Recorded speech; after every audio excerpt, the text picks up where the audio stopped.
The End.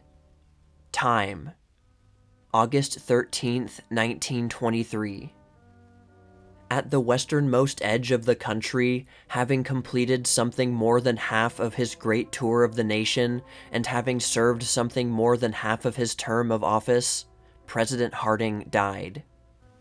The ptomaine poisoning, which had compelled him suddenly to abandon his tour, was followed by a slight attack of pneumonia. For a day or two, it did not seem as if he were throwing off the poison. Then, gradual improvement followed. His temperature abated, his pulse approached normal. The bulletins of physicians in attendance had at first pronounced his condition serious. Succeeding bulletins gave more and more encouragement to the hope that he would recover. Public apprehension was allayed. On Thursday, August 2nd, the physicians announced, "While recovery will inevitably take some little time, we are more confident than heretofore as to the outcome of his illness." The president showed an active interest in his plans.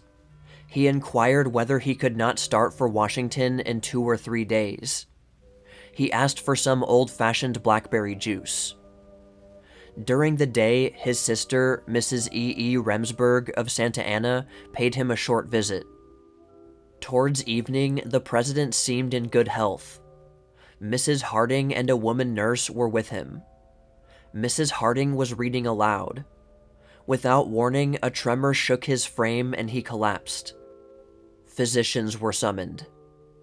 It was announced that the president had died of cerebral apoplexy at 7:30 p.m. Pacific Time. Indirectly, his death at this time may undoubtedly be traced to excessive work which fell to his lot as president.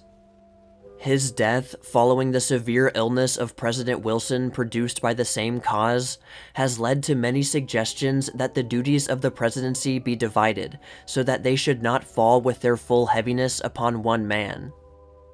Messages of condolence to Mrs. Harding poured in from hundreds of people in public life in this country and abroad. Those who had known the president personally expressed their grief at the loss of a friend, kindly, honest, and sincere.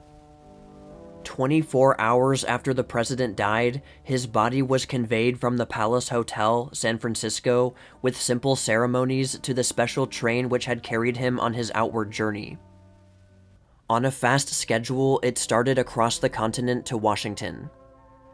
Plans were made for formal obsequies in the rotunda of the Capitol on Wednesday, and interment at Marion, Ohio on Friday.